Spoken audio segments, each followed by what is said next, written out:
सच्चिदानंद भगवान की जय। सनातन धर्म की जय। गौ माता की जय। भारत माता की जय। भारत माता की जय। भारत माता की जय।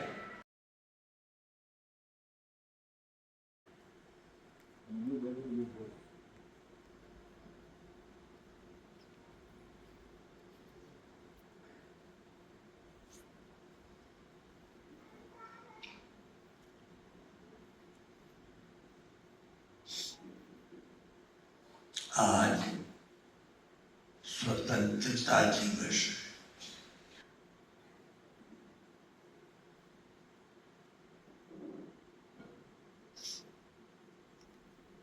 कानपुर में हम गुरुदेव के साथ जब रहते थे बहुत पहले, क्योंकि गुरुदेव का शरीर छूटे बहुत वर्ष हो गए,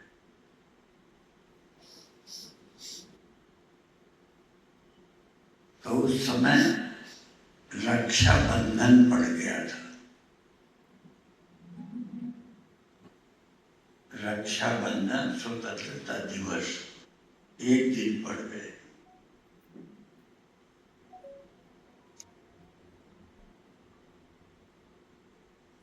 तो मनुष्य को अपने को बुराइयों से बचाने के लिए, अच्छा बनने के लिए बंधन भी जरूरी है।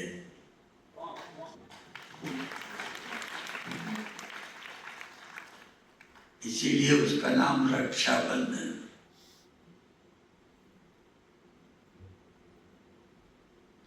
और अर्थ भी स्वतंत्रता और परतंत्रता। यदि हम स्वतंत्र नहीं हैं तो परतंत्र हो जाएंगे, अर्थात अपने आप पर यदि हम शासन नहीं करेंगे तो दूसरे के अधिकार में परतंत्र। तंत्र तो रहेगा ही।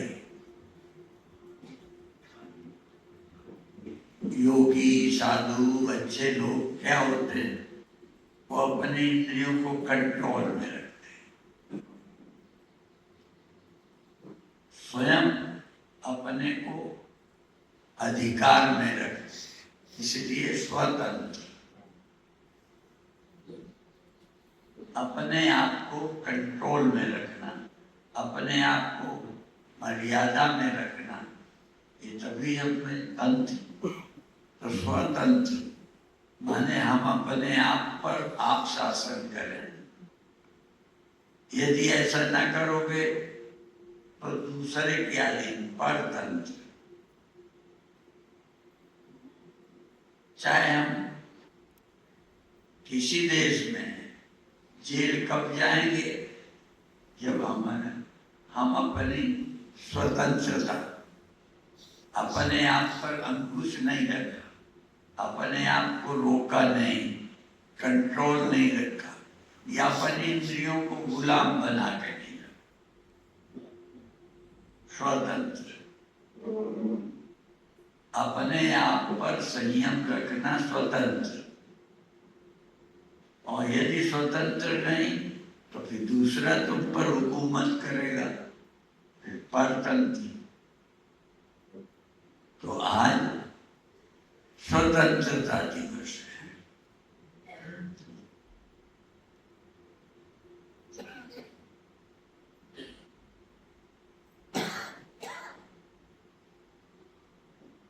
आज के दिन हमारा देश स्वतंत्र हुआ और उसका आज दिन हम मना रहे हैं। तो हमें प्रेरणा भी लेनी चाहिए। इसके पाने के लिए कितने लोगों ने संघर्ष किया, जीवन गंवाया, मौत को वरण कर लिया। हर स्थिति में अपने को दुख में डालकर, अभाव में रहकर, खतरे में रहकर देश को स्वतंत्र किया। इसलिए हम उस दिन को मना रहे हैं, और इसलिए भी मनाना कि याद रहे स्वतंत्रता संघर्ष से मिली है, और जीवन में भी स्वतंत्रता आसानी से नहीं मिलती, संघर्ष से मिलती है। यदि हम अपने आप पर, अपने मन पर, अपने इंद्रियों पर कंट्रोल नहीं करेंगे, अधीन नहीं रखेंगे, तो फिर हम किसी और के अधीन हो जाएंगे। व्यक्तिगत यदि जीवन में देखें तो पराधीन माने विषयों के अधीन।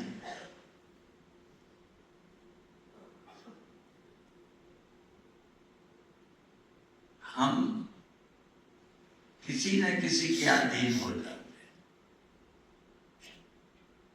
हैं। इस तरह से भी हमको स्वतंत्रता चाहिए। संकल्प करें कि हम इस जीवन में स्वतंत्रता पा के रहेंगे।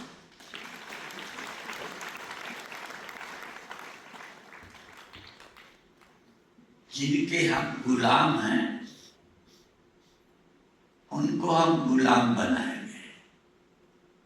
जिनके कहने पर हम चलते हैं वो हमारे कहने पर चले। कभी कभी किसी किसी को हम ये बताते हैं कि ये दोनों भाव के बीच में ये आज्ञा चक्र है।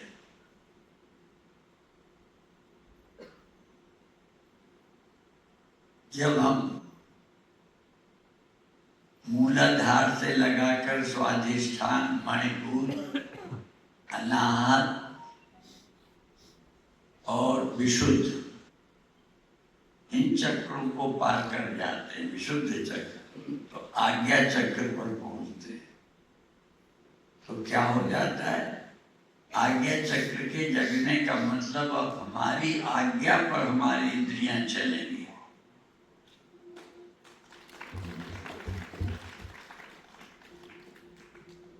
माने मालिक सोया है, आज्ञा देने वाला आज्ञा चक्र सोया है, तो ध्यान द्वारा आज्ञा चक्र को जगाना। आज्ञा चक्र जग जाएगा तो इंद्रियों पर संयम आ जाएगा।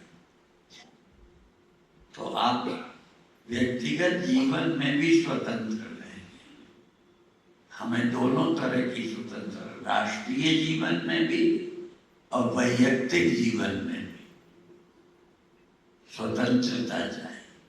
सब स्वतंत्रता के भूखे हैं, स्वतंत्रता सब चाहते हैं, पर आजकल मनमुखी जीवन को लोग स्वतंत्रता समझते। मनमुखी का मतलब हुआ मन के गुलाम, जिधर मन का मुख उधर ही चले गए, मन को मुड़ते नहीं।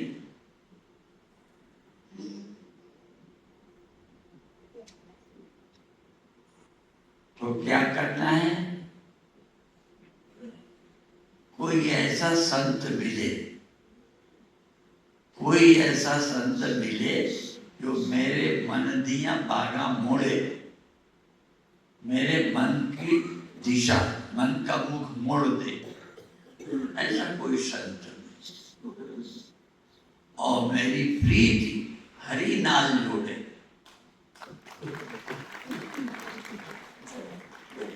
हम दास भी हो तो भगवान के रामदास, भगवान दास। क्यों? परमात्मा के अधीन रहेंगे तो स्वामी रहेंगे, इसलिए दोनों शब्द प्रचलित है। स्वामी भी बोलते हैं इसलिए कि इन्होंने इंद्रियों को वश में किया है, स्वामी। और कई संत दास। तो दास क्यों? वो दास है परमात्मा के, परमात्मा के अधीन है। हम किसी व्यक्ति, इंद्रियों के, परिस्थितियों के अधीन नहीं। कई बार कहते सर्वतंत्र स्वतंत्र। तो आज हम ये व्रत लेंगे जैसे हमारा देश राष्ट्र आज के दिन आजाद हुआ था, फिर जनवरी में अपना संविधान बना के गणतंत्र दिवस बनाया गया। अपना संविधान, पहले हम दूसरे के संविधान से चलते थे, फिर अपना देश का संविधान बना। और बहुत उस समय के कानून जो बने थे, विदेशियों ने अपने लाभ के ऐसे कानून बना दिए थे कि हम इनको किसी न किसी बहाने जेल में बंद करें, गुलाम बनाएं। और बहुत सारे कानून भाजपा सरकार ने, मोदी सरकार ने खत्म कर दिए।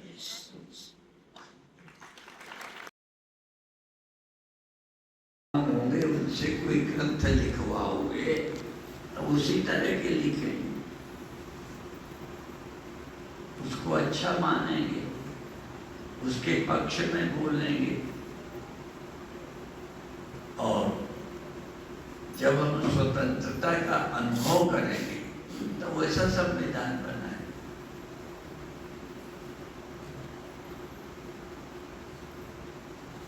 आजकल लोग धर्म की उपेक्षा करते हैं, इसीलिए देश बर्बाद हो रहा है।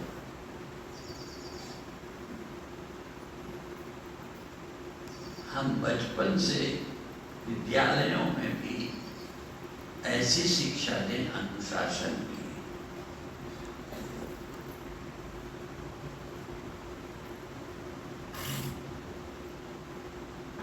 तो हम अनुशासित रहेंगे। एक समय जब इंदिरा गांधी ने आपातकाल लगा दिया था, तब विनोबा भावे कहते थे, आपातकाल अनुशासन पर है। उन्होंने कहा अनुशासन। जो आदमी स्वयं अनुशासित नहीं रहता, वो फिर कानून के द्वारा बनना। इसलिए जब वो दिन अच्छे नहीं है, आपातकाल के दिन अच्छे नहीं है, पर उन दिनों लोग दफ्तर में टाइम पे जाने लगे, ट्रेनें टाइम पे चलने लगी, क्योंकि कई लोग स्वतंत्र रह के अनुशासित नहीं रहते।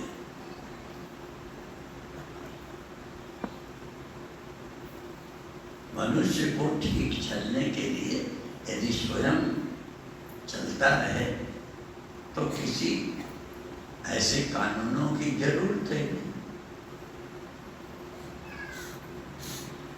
हमको ज्यादा तो नहीं, ये सुना है सतयुग में जब धर्म था, चारों पांच धर्म के थे। धर्म के पांच घटते गए, 3 बार 2 बार, कलयुग में 1 बार। तो जब धर्म के द्वारा हम अपने आप पर कंट्रोल नहीं करेंगे तो फिर पतन होगा। ये तक कहते हैं कि पहले कोई राजा ही नहीं था, राजा तो बाद में बनाए गए।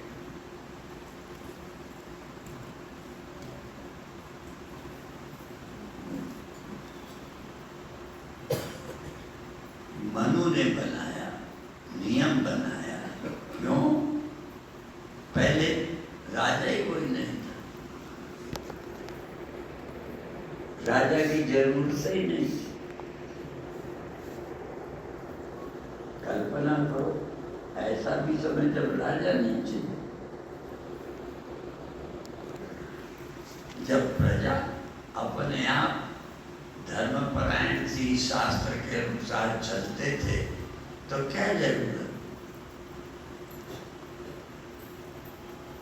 तो जब राजा बनाए गए, कानून बनाए गए, तो धीरे धीरे जब पतन हुआ समाज का, और कई चिंतकों का यही है, नहीं ज्यादा कानून बनाने पड़े, समझो उतना ज्यादा ही समाज का पतन हुआ।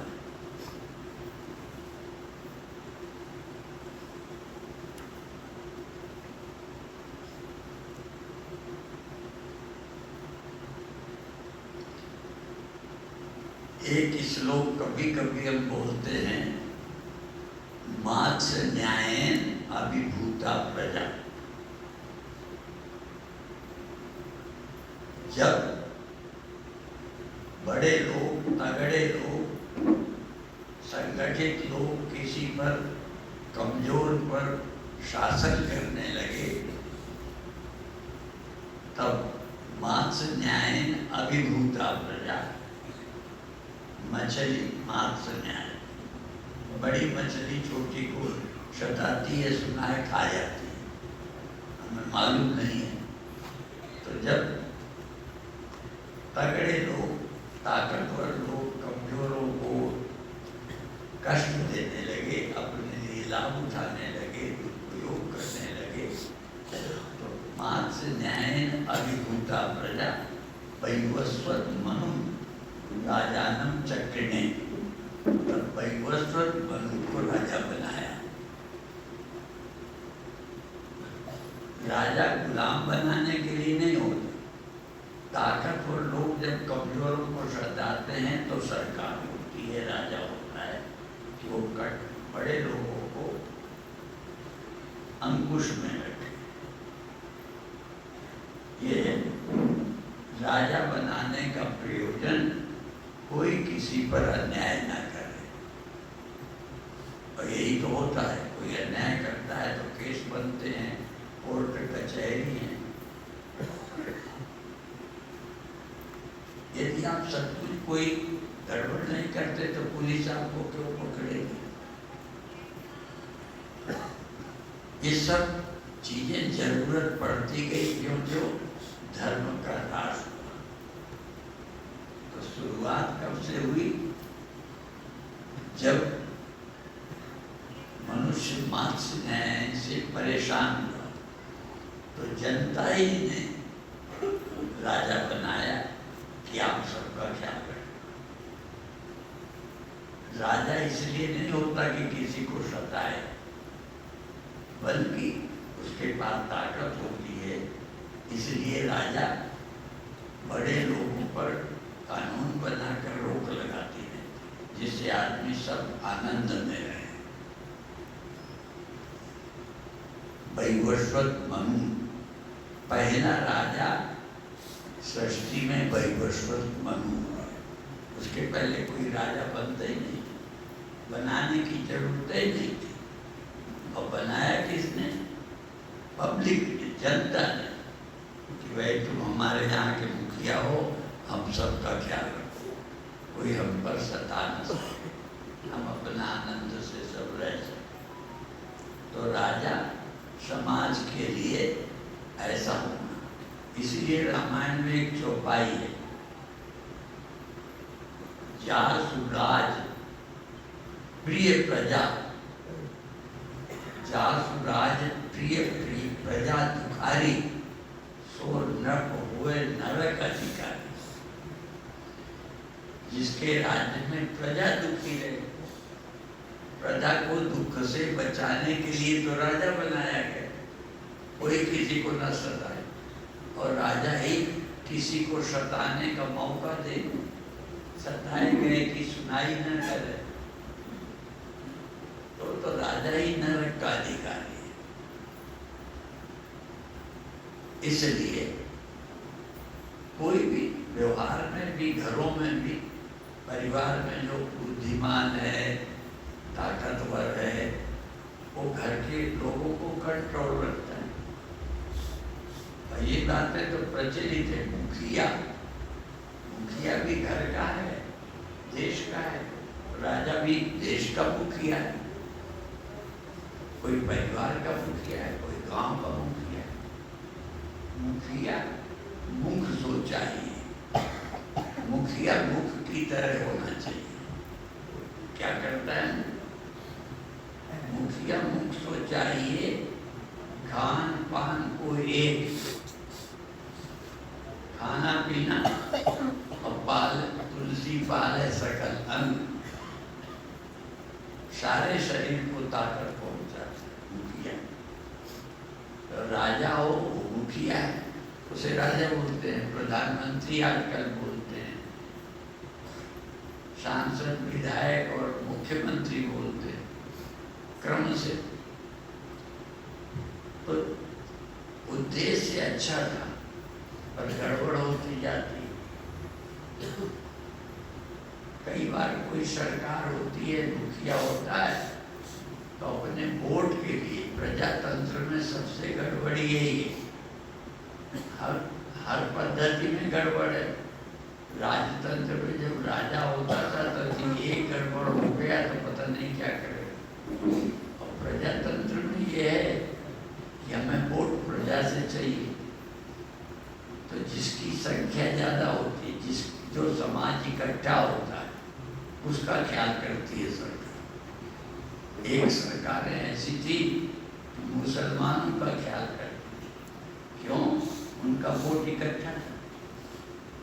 उनके मन की होगी हिंदुओं पर अन्याय भी हो जाए, हिंदू का नुकसान भी हो जाए, हिंदू इकट्ठा नहीं है, वोट वो इकट्ठा देता है, इसलिए उनकी सुनी जाती। प्रजातंत्र में संगठित समाज की सुनी जाती। आज भी अभी जो समाज संगठित हो जाए, कोई भी किसी, उसका नाम नहीं लेंगे क्योंकि वो भी खतरनाक है।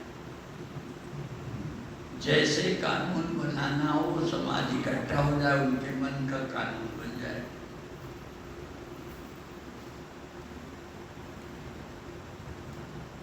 थोड़े थोड़े तुम इकट्ठे हुए तो तुम्हारी सुनी जाने लगी।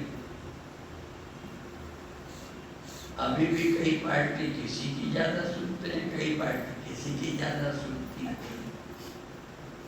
किसी का नाम लेके हम अपने को किसी पार्टी का नहीं बनाना चाहते, पर एक बात जरूर है कि जो सबका भला करता हो, इकट्ठा होकर उसी को जिताना चाहिए।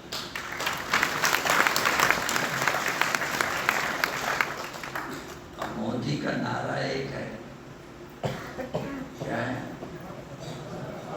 सबका साथ, सबका विकास, सबका विश्वास। सच में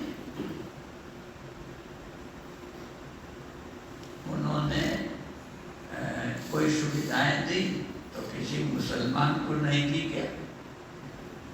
यदि हिंदू गरीब है उसको कुछ दिया तो मुसलमान गरीब को दिया। घर दिया तो यदि हिंदू को दिया तो मुसलमान को भी दिया।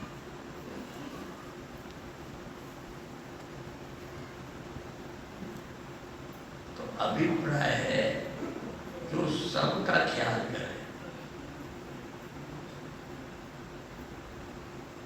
कई लोग अपने राजनैतिक लाभ को हिंदू की उपेक्षा करते हैं, क्योंकि हिंदू जातियों में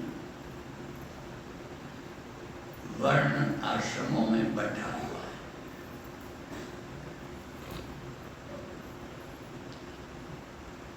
इसलिए यदि हिंदुओं में भी कोई समाज ज्यादा इकट्ठा है तो उनकी सरकार सुने।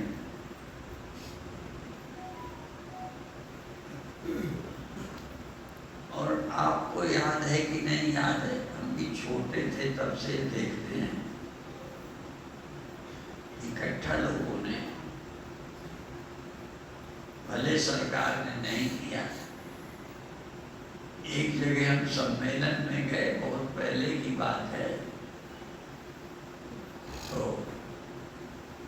सब साधु खा के उठ गए, पत्थर वैसे ही पड़े गए। तो साधुओं ने बताया कि उन्होंने कह के कहा अपने अपने पत्थर उठाओ। तो पत्थर उठाने वालों ने अपनी जाति को नीचा समझ रहे थे, इसलिए पत्थर उठाने बंद कर दिए। कौन काम लोग छोड़ते हैं? जिसको बुरा समझने लगते, छोटा समझने लगते। इसी तरह से ये मरे हुए जानवरों के जूते बनाने वालों ने एकता कर ली कि हम फुर नहीं उठाएंगे तो ऐसे फेंकने पड़े। उन्होंने इकट्ठा कर दिया। तो कई लोग कहते थे कहाँ जाएंगे जब ढोल नहीं उठाएंगे, खाने को नहीं होगा, इसी की तो कमाई है। नाई बारी पत्तल उठाते थे, इसका उन्हें मिलता था, तो इससे क्या होगा, वो बर्बाद हो जाएंगे।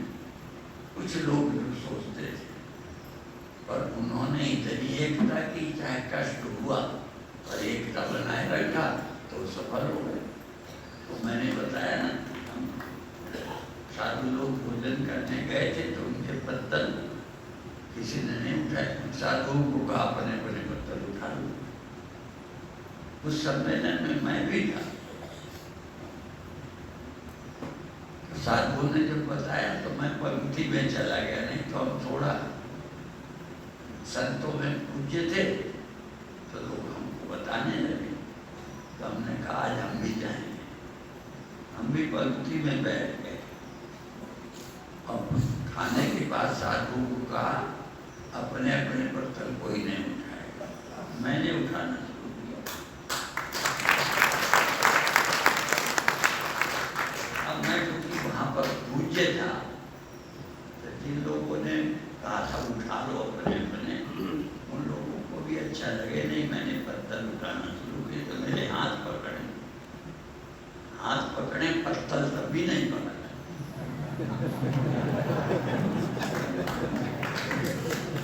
माने मैं ना उठाऊं ये तो पसंद था, लेकिन फिर कौन उठाएगा। मेरे हाथ, मैंने कहा मेरे हाथ पकड़ने से क्या होगा, पत्थर पकड़ो। ये सच्ची घटना है हमारे जीवन का सम्मेलन। तो अभिप्राय अब तो झंझट ही गई, अपना खाओ और फेंक दो। तो अभिप्राय है कि समाज बदलता है, फिर सुधार करने के लिए नए नए दिमाग लगाए जाते हैं।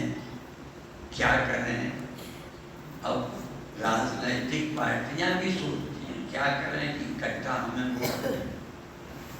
तो समाज की कमजोरी को देखते रहते हैं कि क्या करने से इकट्ठे होंगे। कोई जाति मतगणना कराएगा, कोई कुछ कराएगा, फिर ये कहेगा हमारी जाति के इतने लोग हैं, सब इकट्ठे हो जाओ तो हमारा ही राज्य होगा। और ये भी लोगों को मालूम है, कई लोग इकट्ठे होते उन्हें ये भी मालूम, ये पंडित ठाकुर हो गए हैं, क्योंकि जो पूज्य नहीं है वो आपस में इकट्ठे हो जाते, जो पूज्य है वो आपस में ही लड़ते। तो अभिप्राय है ये पूज्यों का इकट्ठा होना। कई जगह ठाकुरवाद चल रहा है, कई बार पंडितवाद चल रहा है, कई जगह हमने देखा। कोई परशुराम का उदाहरण देंगे, कोई राम का देंगे, उदाहरण दे के सब इकट्ठा होते हैं, करते हैं। पर यदि ये सवर्ण कई भागों में बटा है, सवर्ण इकट्ठा नहीं। इसीलिए हमारी कमजोरी समझ के जब टिकट मिलता है तो जहाँ ब्राह्मण बहुत हैं तो कहते हैं मैं ब्राह्मण को टिकट दिया, जिससे इस अभिमान के कारण ब्राह्मण इकट्ठे हो जाएं। क्षत्रिय को दिया, बीच में मायावती थी, उन्होंने बड़ा दिमाग लगा, मेरी जाति के लोग मेरे कहने से वोट दे देंगे तो टिकट ब्राह्मण को दे दिया, तो ब्राह्मण भी देंगे, उसकी जाति समाज के देंगे, जीत गए। धीरे धीरे वो बात भी फेल हो। लोग तो दिमाग लगाते हैं, जैसे सरकार है या पार्टी के नेता दिमाग लगाते हैं, जनता भी लगाती है। जिसके दिमाग वो लगाएगा।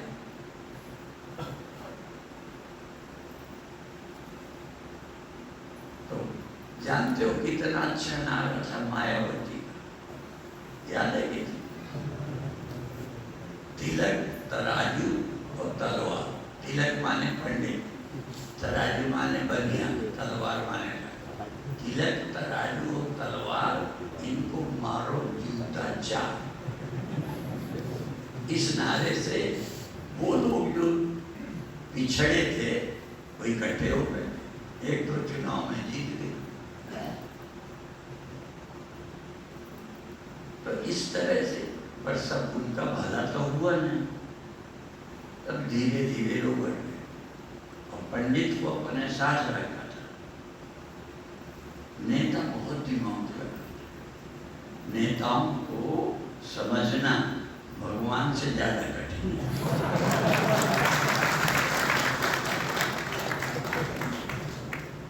ये कैसे दिमाग लगा के आपस में तोड़ देते, हमें एक नहीं होने देते। और ये तो कहावत प्रसिद्ध ही कि अंग्रेजों ने क्या किया, फूट डालो राज करो, ये अंग्रेजों का समाज कहीं बढ़ता था, कहीं पे फूट डालना। और मुसलमान हिंदू ने फूट अंग्रेजों ने ही डाली। कई मंदिर को किराए का शासन दिया तो मुसलमान उनका हो गया, और कई मस्जिद को गड़बड़ होने दिया तो मुसलमान साथ, माने एक दूसरे को तोड़ते रहे।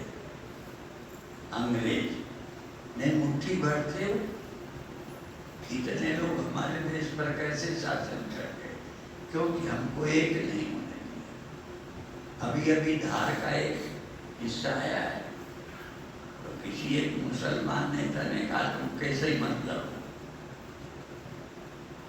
नहीं, इससे भी मुसलमान हिंदू फिर बचेगा। तो कई लोग ये करते हैं। हम तो कोई आपके सामने विषय नहीं रखते, पर राजनीति को समझना आत्मा के समझने से भी ज्यादा कठिन।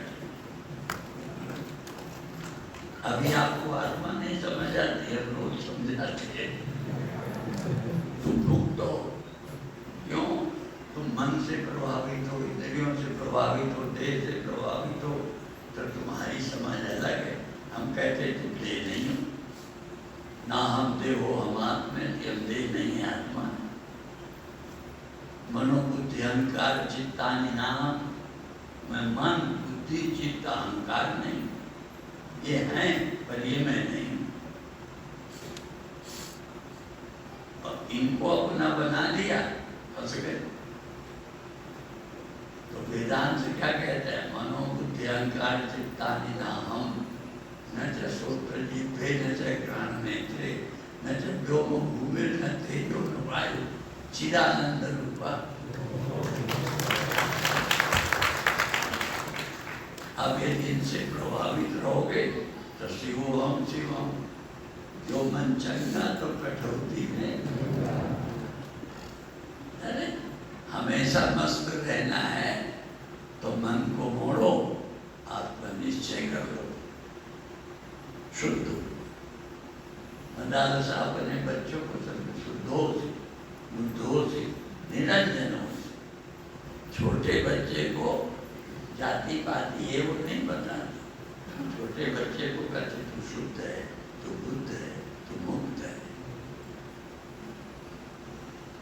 और मदालसा जब शादी करती थी या था तो शर्त की थी कि बच्चे इतने दिन मेरे पास रहेंगे। तो जब तक बच्चे सियाने होते थे, मदालसा अपना मंत्र लेके बच्चों को ऐसा बना देते। तो कोई राजा बनने लायक राजा संत बन गए हो। तो राजा ने अंत में कहा भाई एक लड़का तो मुझे दे दो। तो एक लड़का राजा को दे दिया छोटे से, लेकिन जिसको दिया उसके भी ताबीज में ये सारा उपदेश लिख के शुद्धोषि बुद्धोषि वो ताबीज में दे दिया कि जब तेरे पे संकट आए तो ये पढ़ ले। माने छोटे में नहीं तो जब भी कोई समस्या आएगी ये पढ़ेगा। तो हम आप लोगों को भी कहते हैं कि जवानी में नहीं वेदांत समझ आए या किसी अधिकार के नशे में समझना है तो ये समय तो सब जाएगा। जवानी भी जाएगी, अधिकार भी जाएंगे, उस समय कहाँ करोगे? तो कम से कम उस समय अपने स्वरूप का ख्याल करना। और नहीं तो नहीं, जब जवानी चली जाए, बुढ़ापा आने लगे तभी सुन लेना, क्योंकि अब चला चली का देख बेरा। अभी भजन सुन रहे थे ना, कितने दिन की जिंदगी है क्या? हाँ, जीवन का क्या? तो इसलिए आपसे कहना है कि जब जीवन धोखा देने लगे तब समझ लेना, जो कभी किसी को धोखा नहीं देता वो आपका स्वरूप है। और काल भी जिसका कुछ बिगाड़ नहीं सकता, उसकी शरण हो गए। अभी अंधेरा हो, अंधेरे से लड़ नहीं सकते, तो कम से कम यहाँ रोशनी हो वहां बैठ जाओ, और रोशनी के पास बैठ करके ताज ठोक दो, अंधेरे को आ जाए। माने उजेले में ताकत है, अंधेरा नहीं आ सकता, पर उजेले में ये भी ताकत है, तुम अंधेरे में हो, यदि उजेले को बुला दो तो अंधेरे को भगाना नहीं पड़ेगा, भगे जाएगा। तो दुख, अज्ञान, चिंताएं और आनंद स्वरूप आत्मा, तुम आत्मा स्वरूप में बैठ जाओ तो ये सब दूर रहेंगे, कोई नहीं है। ठीक है, अब इतना कह के समाप्त करते हैं। कार्यक्रम का धीरे धीरे किनारा आता है। आज इस स्वतंत्रता दिवस में दोनों तरह का, राष्ट्रीय स्वतंत्रता को पक्की रखना, गुलाम गुलाम नहीं होना, इसके लिए समझदार होना और एक होना।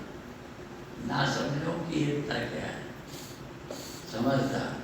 और इसी तरह से व्यक्तिगत जीवन में भी मन की तन की आवश्यकताएं पूरी करते हुए इनके गुलाम नहीं बनना, इनको भी जीवन देना।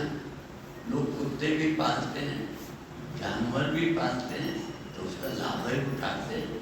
तो ऐसे ही आप इंद्रियों को सबको पालो, उतना ही, लेकिन इनके गुलाम ना हो जाओ। ओम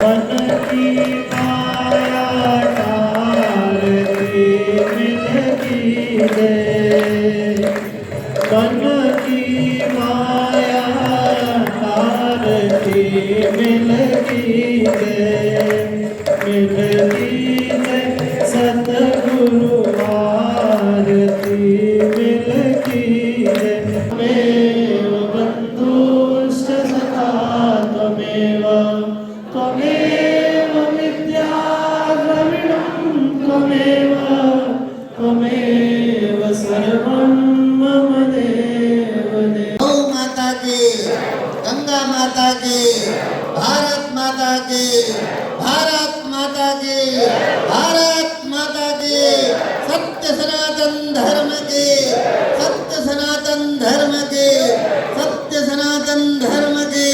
श्री राम जन्मभूमि की, श्री राम जन्मभूमि की, श्री कृष्ण जन्मभूमि की। बाबा विश्वनाथ भगवान की, बाबा विश्वनाथ भगवान की, बाबा विश्वनाथ भगवान की, ओंकारेश्वर भगवान की, महाकालेश्वर भगवान की, क्षिप्रा मैया की, नर्मदे मातु की। ओम नमः पार्वती।